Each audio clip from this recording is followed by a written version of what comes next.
Maltepes. We've had a lot of news breaking out regarding Syria. Some people don't know what to believe, especially with all the contradicting reports and propaganda mainstream media displays to the public. Nowadays, people feel more lost than ever. And that's hopefully where the Maltepes report comes into play today. We're thankful to be joined by Rafael Issa. Thank you for being here, Rafael. I'm happy to Thank you have for you having on, me. and hopefully you can help our audience and the world understand what's going on in the Middle East and Syria specifically. You're the founder of the Levantine Greek Association and are heavily involved in the Middle East and Syria. Can you do me a favor and tell the audience about yourself and who the Levantine Greeks are and the foundation is about? Yeah, my name is Rafael. I founded this association. I think it's close to 9 years ago now. Um, Hmm. the purpose of the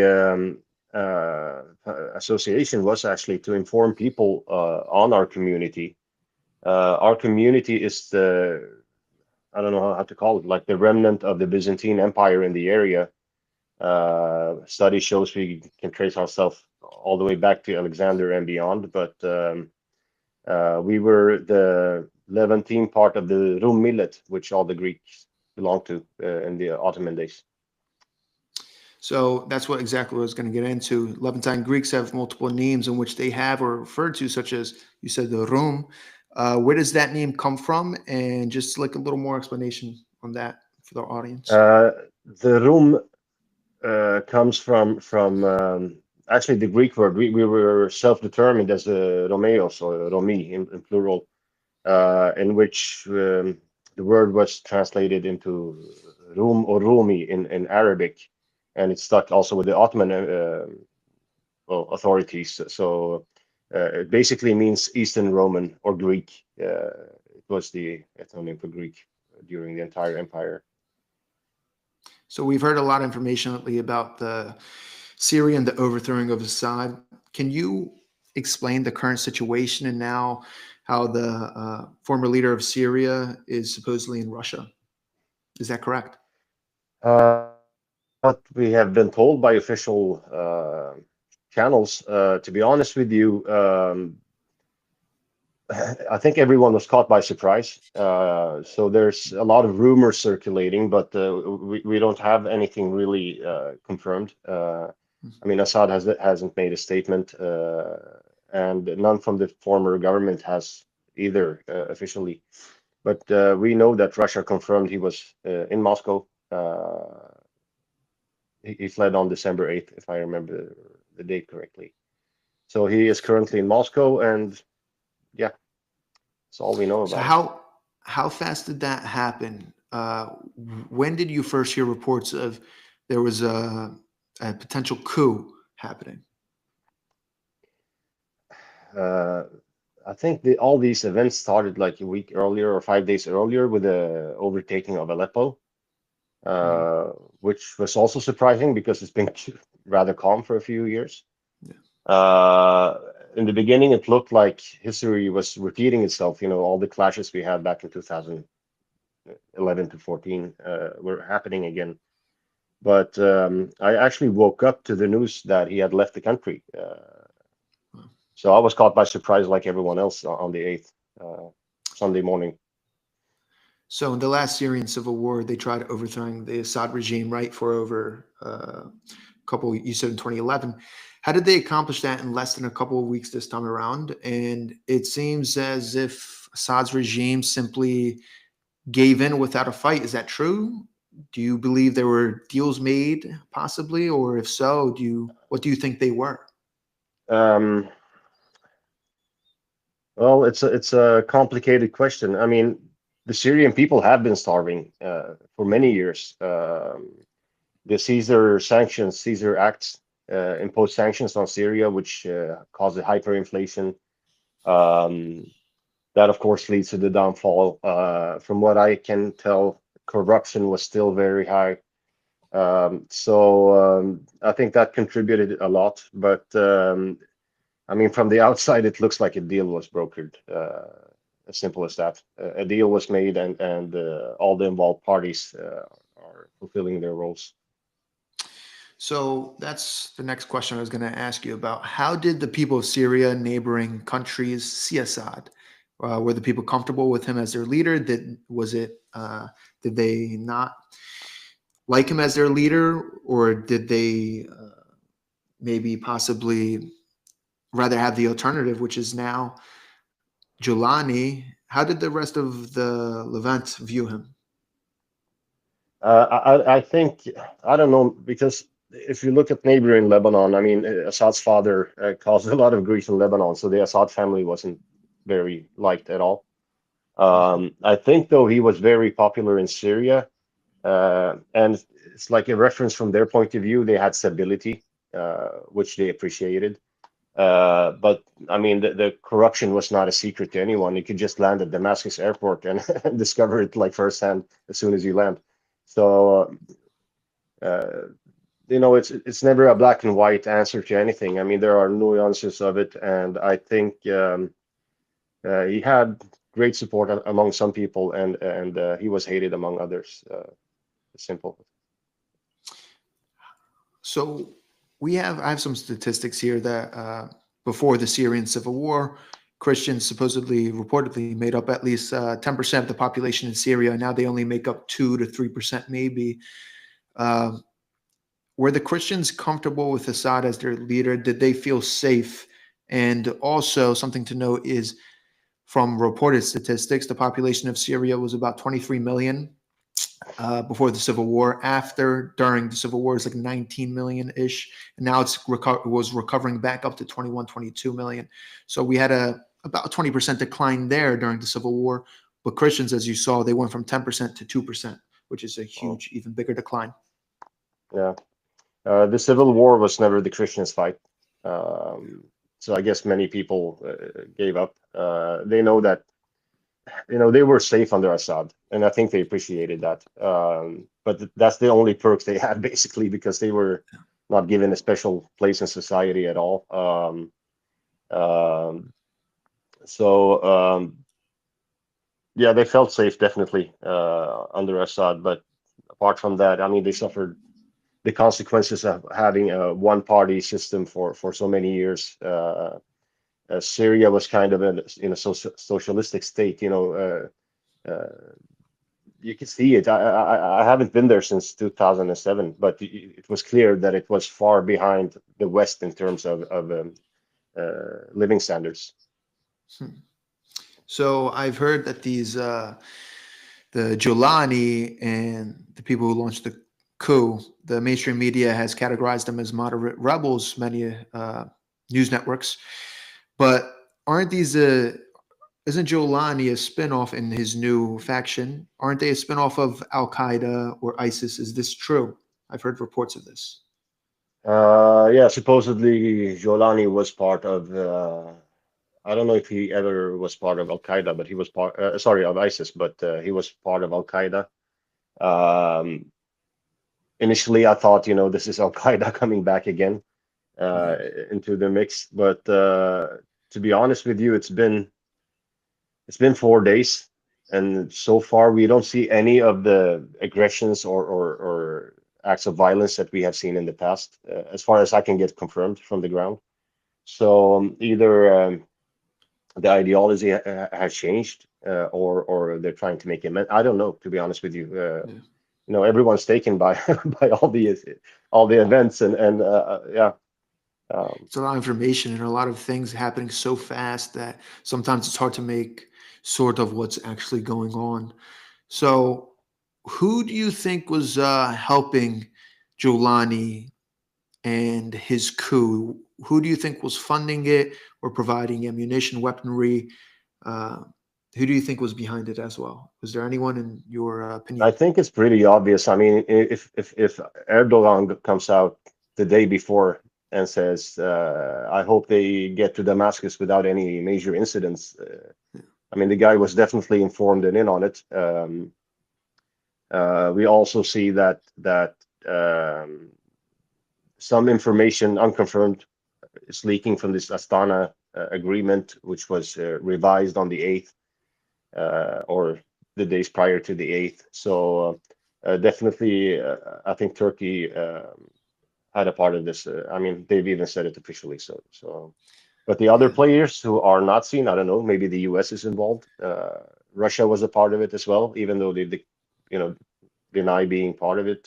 Now reports are coming out that they were well aware. Iran was part of it, probably. For the rest, it's just speculation. I don't know. So yes, I've heard reports or rumors that Turkey, CIA branch of the United States. I have not heard Russia, so that's very interesting to me. That's another thing I want to talk about. So Russia was uh, defending Syria to extent, right, and they're heavily involved. So with this happening, why did they pull out so fast? And also, if they were a part of the coup, why would they do such a thing? Do you think? What is in it for I'm them? not sure it was even a coup. I think it was just an agreement. And I don't have anything to Agreement. confirm this, Yeah. but I mean, you have to agree that the chain of events were weird, the least to say. Yeah. Uh, Odd. um, I mean, Russia was a major player in the entire conflict for 10 years. I don't think, that their intelligence would have missed such a thing. Yeah. But again, nothing I can confirm. It just, from what I see.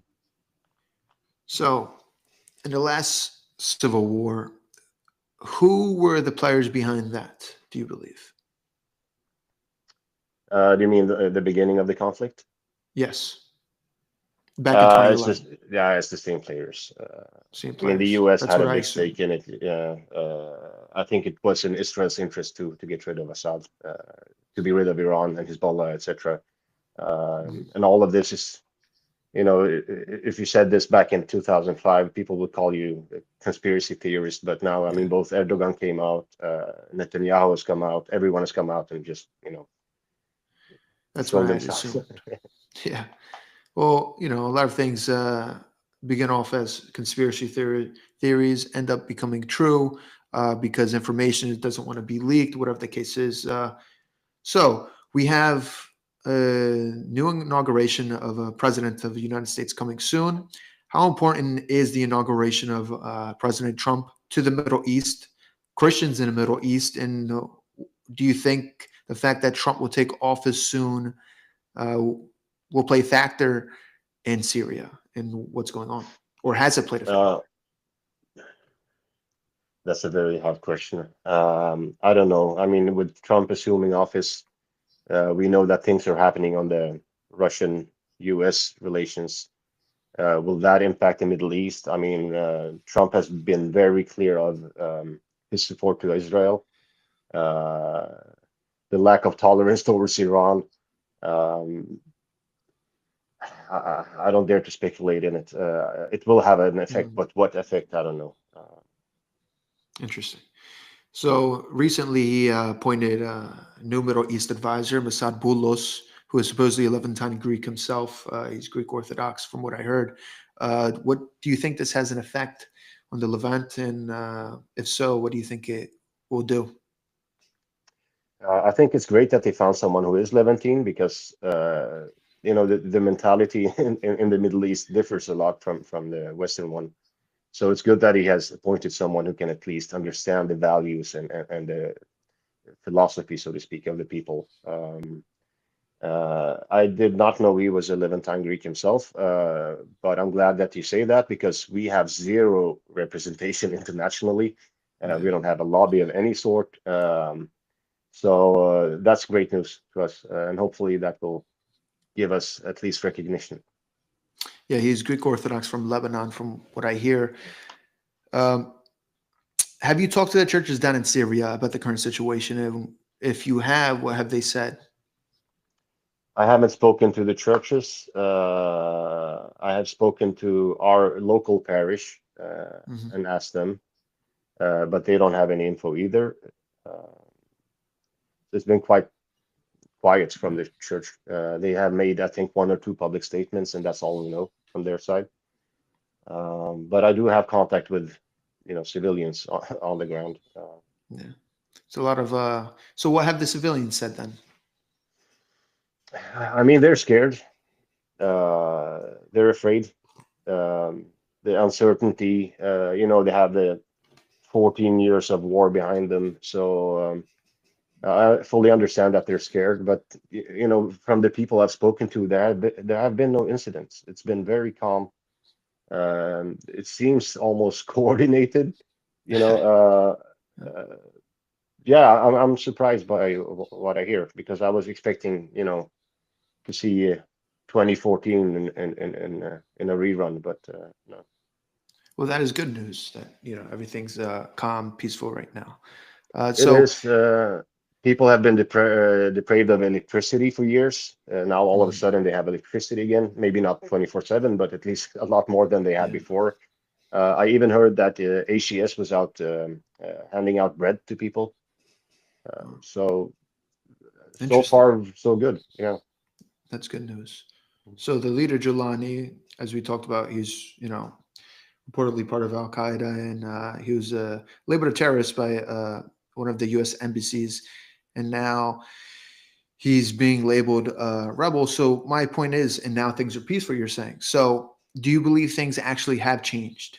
And do you think what do you make of this? Things have changed. Now, initially they have. Yeah. Um, uh, will they remain, positive changes? I can't tell. I mean, the rebels or HES or whomever is now in control of Syria, there are so many fractions I can't keep track of them. They announced that they have now an interim government, which is supposedly only supposed to be there until March when a new constitution is presented, Hmm. and then I That's guess interesting. it will be elections. Well, I guess we'll see. That's interesting. March, you said, correct? Yeah, March. So Christians have been an integral part of the Middle East, specifically the Levant, for years. This is their homeland, right? We can visibly see how Roman and Greek the Levant actually is, and many Roman Greek structures still remain. How has the situation with the Levantine Greeks in Rum changed over the years from the Greek Eastern Roman Empire known as the Byzantine Empire to now? Well, when they tried to take down the Ottoman Empire, there was a heavy Arabization of the entire people. So that's why you have um, you find you find us in the Arab lobby more than like in the Greek lobby in the US.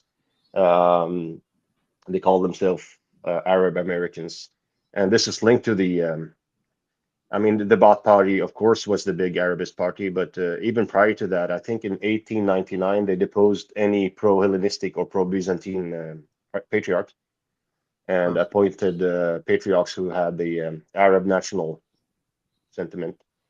And heavy Arabization went on, from that point on. So any Greek language was lost. I mean, the food remains the same. You will know the foods uh, and all of the holidays. But yeah, there was a heavy Arabization, and especially under the party of the Assads, which was a pan-Arabic party. And being non-Arab kind of was, I don't know if it was considered treason, but it certainly certainly not loyal to the party. so how many Christians currently reside in Syria? Do you know? I know two I percent, don't know. I heard around a half of a million. half of a million. Do you know how many half currently half to 700,000. reside in Lebanon? Is Lebanon a Christian Uh, state? Considered a Christian state or country? Lebanon, I think, officially was considered a Christian state. In Lebanon, I'm not sure. They haven't done a census since 1934, Wow, long time. so yeah, Yeah. it's a long time. But I would say definitely 2 million at least. Mhm. So, do you think it will continue to be a Christian, or do you think they're on the verge of becoming more of an Islamic state? I think it all depends on how it plays out in Syria. Yeah, interesting. Um, I mean, demographically, they were a majority back in when the country was formed, but I'm not sure they are anymore. And they have been in a state of well, they've had a failed state for a while now. Yeah. And I think whomever is majority now is calling out that they should have a majority of representatives. It's a mess as well, I think. So that's something else I want to get into because Supposedly, reportedly, Mossad Boulos, Trump's Middle East advisor, had links and ties, friends of the Hezbollah preferred pick for, I believe, one of the top seats in the government. Mhm. So I thought that was interesting dynamic. But one thing I want to talk on besides that is what can Christians do to safeguard themselves with the chaos that is in the Middle East?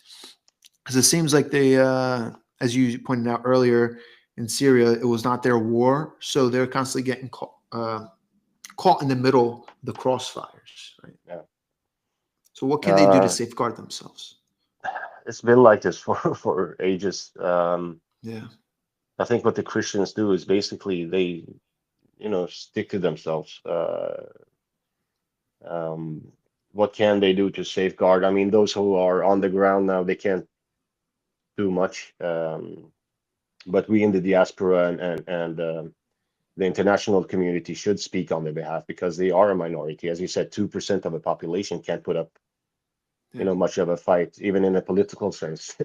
They just are. So yeah, I don't know. I think they're in a almost like an indifferent state, uh, you know, waiting for judgment from others. How are the current relations of Greece with the Greeks under Levant? I would say if apart from the church's connections to each other, I would say non-existent. Non-existence. Uh, Wow. yeah. Um, there has been some cooperations. I mean, it's the Greek Orthodox Church, so they have Yeah. all are connected to each other. I know that Greek priests go to seminaries in Thessaloniki to learn Greek, among other things, but the people don't have any relations with Greece at all. So the Greek Orthodox Church, how strong is that relationship uh, with mainland Greece? Or how strong is the relationship with Cyprus as well? I think it's very strong. Very strong. Yeah, yeah. The churches have a strong connection to each other, good relationship. I mean, even with Constantinople, Cyprus, as you mentioned, the Archbishop of Greece. Um, no, the churches have, but the people haven't. Hmm, that's interesting.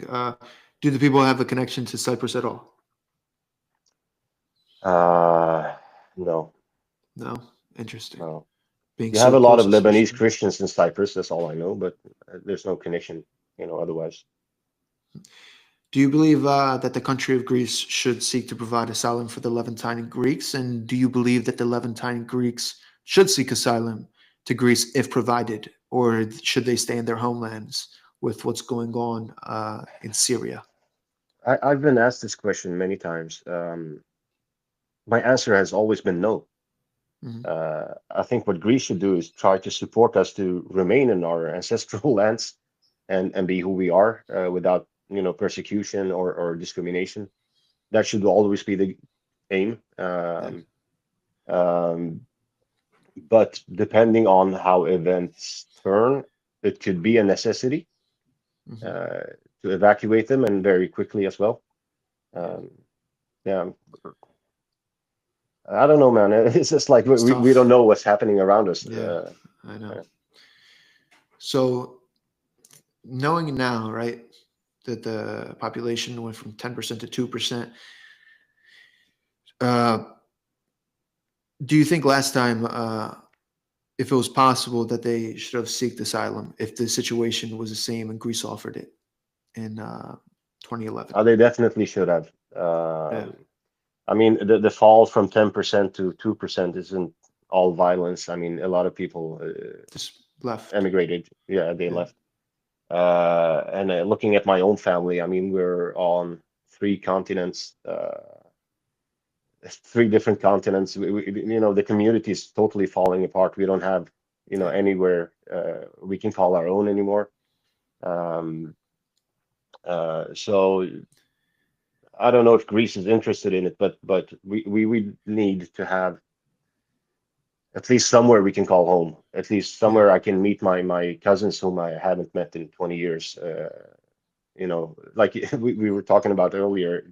just go there for summer, Yeah. spend summer there and go back to wherever you live. Yeah, just a place to go and really connect in with the community and your family and culture and where you come from. So Yeah, go ahead. No, please. sorry. Yeah, because wherever you migrate to, you become assimilated. It's a matter of time only. So look at the American community we have. I think third generation, they don't even speak neither Greek nor Arabic or know any of the customs. They've become Yeah, Americanized. it's true. Um, and that would be sad to see for I think with the Syria, Lebanon, and the diaspora, we're 5 million uh, Yeah. who will be lost yeah. It's a slow thing. So the first generation, then you have the second, then by the third, like you said, ends up losing it, and you're definitely correct about that. Yeah. So I have a question. What's your main focus with the Levantine Greek Association? You are the founder of and CEO.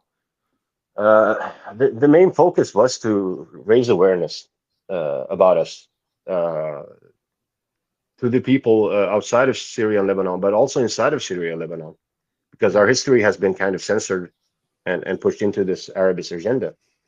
Um, and we will continue doing that. We will try to create a digital platform with maybe podcasts, YouTube videos, studies. We translated the book of the historian Pavlos Karoly. Hmm.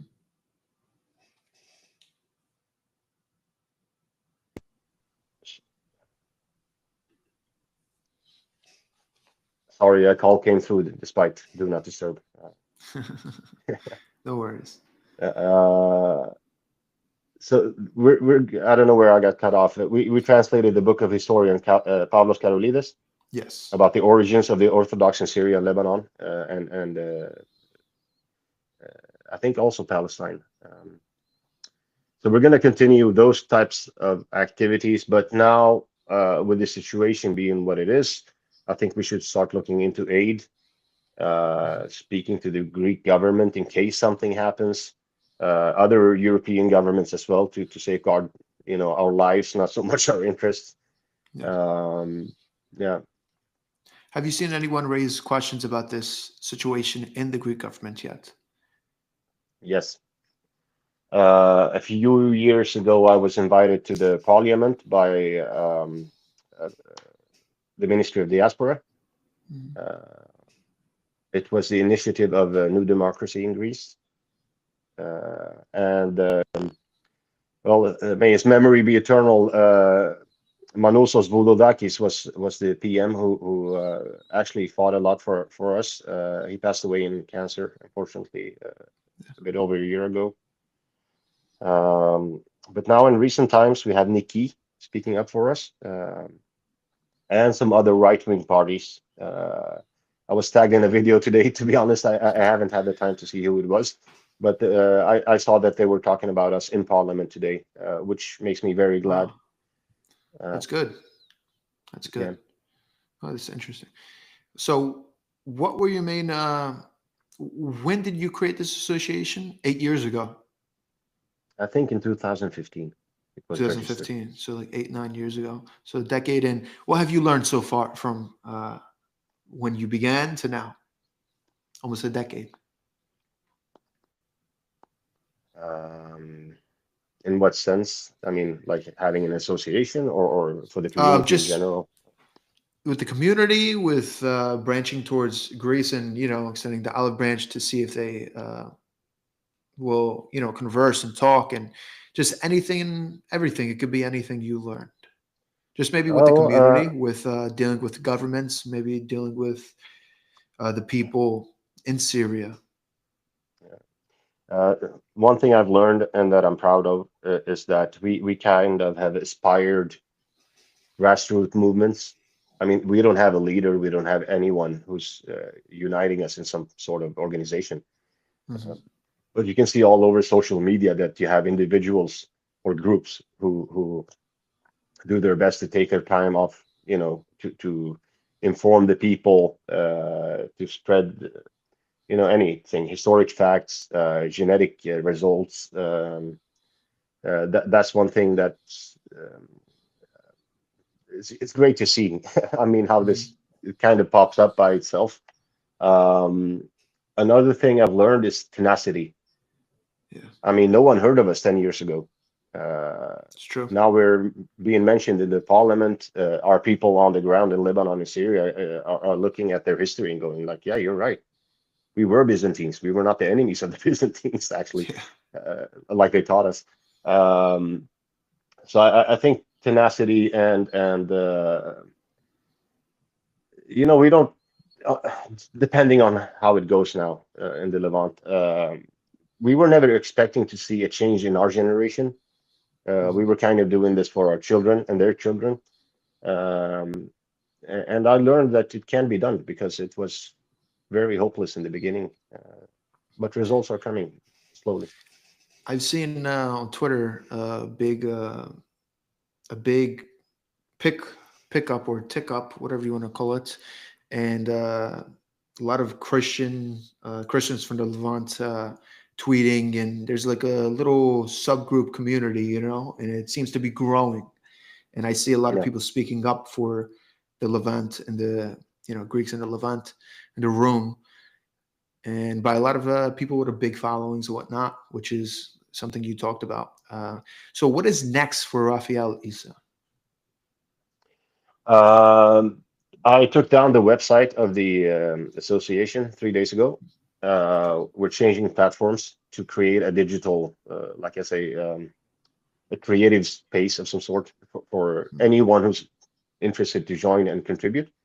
Um, Next step would be to actually meet some Greek politicians and discuss if we can find mutual goals.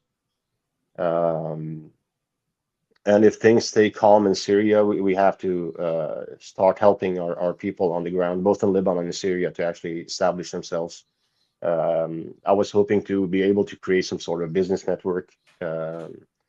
Syria and Lebanon have great produce that should be exported. And here in the West, I mean, our community is in contact with companies so we can actually export to the Levant as well. And you know,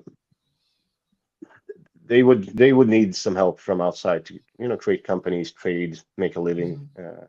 getting back into normal life. Well, thank you for coming on, my Greek brother. Thank you guys for listening very much.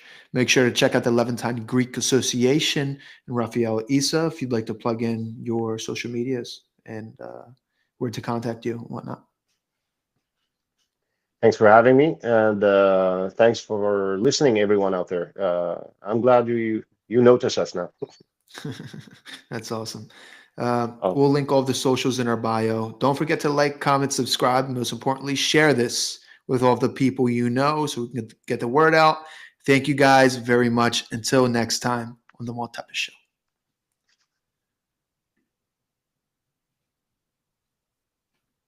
Perfect.